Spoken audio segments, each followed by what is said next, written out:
Hello বন্ধুরা, good afternoon. আজকের রান্না হয়েছে দেখুন ভাত। আজকের বাড়িতে লোক এসছে, তাই চিকেন হয়েছে। এই যে চিকেন হয়েছে, দই দিয়ে একটু মাখা মাখা হয়েছে, ঝোল ঝোল, কেন ডাল খায় না কেউ। আর হয়েছে চিচিঙা ভাজা পোস্ত দিয়ে, শুকনো লঙ্কা আর পোস্ত দিয়ে চিচিঙা ভাজা হয়েছে।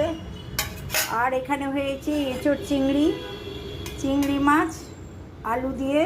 চিংড়ি মাছগুলো ছোট ছোট, বোঝা যাচ্ছে না বন্ধুরা। এঁচোড় চিংড়ি।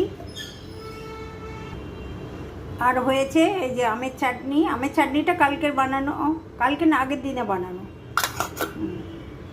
হ্যালো বন্ধুরা, আজকে ভাত বাড়া দেখাতে পারলাম না, কেন সব দেরিতে খাবে, লোকজন এসছে।